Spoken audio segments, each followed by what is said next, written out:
ازيكم عاملين ايه؟ يا رب تكونوا كويسين. فيديو النهارده هيكون بعنوان ريد فلاجز في علاقات الارتباط. يعني ايه؟ يعني الصفات اللي انا هقولها دي لو لقيتيها فعلا في شريك حياتك اهربي. خلينا نبدأ الفيديو بتاعنا بسؤال: بعرف ازاي الشخص اللي معايا انه مش مناسب ليا؟ اول حاجة وهي ان هو يكون متملك زيادة عن اللزوم. الموضوع ده بيخنق جدا. هو مش عايزك تروحي في اي حتة، هو عايزك معاه على طول، مش عايزك تخرجي، مش عايزك تنزلي، مش عايزك تسيبيه، عايزك ليه انت لوحده. يعني كأنه حطك في قفص كده وهو بس اللي معاه مفتاح القفص ده. الصفة دي لو لقيتيها فعلا في شريك حياتك فدي طبعا مشكلة كبيرة جدا. تاني صفة وهي ان هو يكون غيور بطريقه مرضيه، اللي هو الغيره اللي هي تخنقك، غيره انت ما تستحملهاش. يعني احنا كبنات عارفين طبعا الغيره الحلوه اللي هي تحببك في الراجل اللي قدامك، وفي غيره تانية اللي هي مرضيه مش طبيعيه، مش عايزك تسلمي قرايبك، مش عايزك تقعدي مع قرايبك، مش عايزك قرايبك يشوفوكي. يعني في غيره كده شكل مش طبيعي. تالت نقطة وهي ان هو يكون عاوزك تدوري في فلكه هو بس، عايزك تدوري في حياته هو بس، توقفي حياتك كلها عليه وتوقفي حياتك كلها على تفاصيله والاهتمام بيه. فدي برضو حاجة مش طبيعية. حياتي انا مش متوقفة عليك انت بس، لا، انا ورايا حاجات، ورايا ان انا انزل اخرج مع صحابي، ورايا ان انا اقعد مع اهلي شوية، ليا وقت في كل حاجة في يومي. لا، الصفة دي لما بتكون عند شخص معين بيكون عايزك طول الوقت معاه في التليفون، طول الوقت تكلميه، طول الوقت عايزين نتقابل، طول الوقت عايزه اشوفك. طب ما دي حاجه برضو مش طبيعيه. فخلوا بالكم برضو من النقطه دي لانها مهمه جدا، لان في بنات كتير بتحس ان هو يا لهوي ده كده بيحبني، ده كده بيموت فيا. لا، بعد الجواز او بعد ما يحصل بينكم حاجه رسميه الموضوع ده هيخنقك بشكل مش طبيعي، لان انتوا 24 ساعه مع بعض.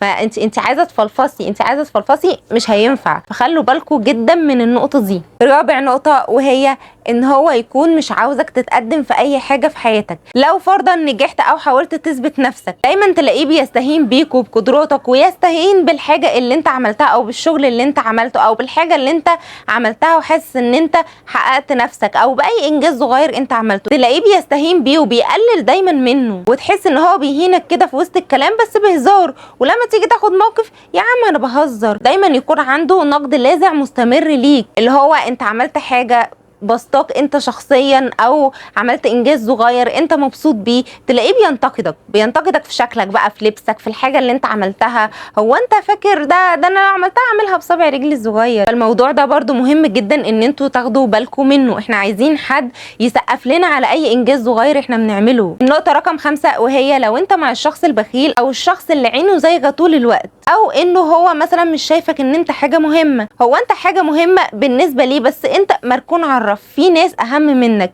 وقت ما محتاجك انت كده كده عرف. شيء طبيعي جدا ان انا يكون عندي وعي ان انا في علاقه غلط او غير مناسبه ليا. بداية احساسي ان العلاقة دي مش مبسوط فيها، انا مخنوق فيها، يبقى من اللحظة دي انت لازم تنهي العلاقة دي في اسرع وقت. ومش معنى ان انا اخترت حد غير مناسب ليا يبقى انا كده مضطر او مجبر ان انا اكمل في العلاقه دي، او ان انا احاول ابذل مجهود واحاول اثبت نفسي قدامه. لا، المجهود في العلاقه دي فعلا حرام. وخلي بالكم من نقطه معينه وهي ان كل ما بتخلص العلاقه دي بدري بدري كل ما بيكون ده اصلح ليك انت واصلح لنفسك. لو لقيت نفسك مضغوط نفسيا في اي علاقه ارتباط من الاول وحاسس انك مضغوط ومش لاقي نفسك، حاول على قد ما تقدر ان انت تنهي العلاقه دي باسرع وقت، لان كل ما العلاقه دي هتطول هتستنزفك انت وهتستنزف مشاعرك، وهتحس بعد كده انك ولا بقيت واثق في نفسك ولا بقيت حابب نفسك، وهتلاقي ان انت بتطلع في نفسك عيوب كتير جدا لانك من البدايه اخترت غلط. فاي حد مرتبط بشخص فيه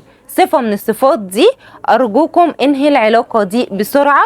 ده لنفسك. العلاقة دي لو كملت واتجوزتوا بعد كده هيبقى في مشكلة كبيرة جدا. بعد ما تتجوزوا المشكلة دي مش هتقدر تتحل. أي حد مرتبط بحد فيه صفة من الصفات اللي أنا قلتها دي أرجوكم فكروا كويس، فكروا بعقلكم قبل ما تفكروا بقلبكم، لأن دي حياتك أنت وأنت اللي بتختارها وأنت اللي بترسمها من البداية. وبكده أكون خلصت معاكم فيديو النهاردة. أتمنى الفيديو يكون عجبكم وأتمنى فعلا تكونوا بتستفادوا من فيديوهاتي. لو حد عنده أي فكرة فيديو يكتبها لي في الكومنتات وأنا هحاول أعملها. يلا باي باي.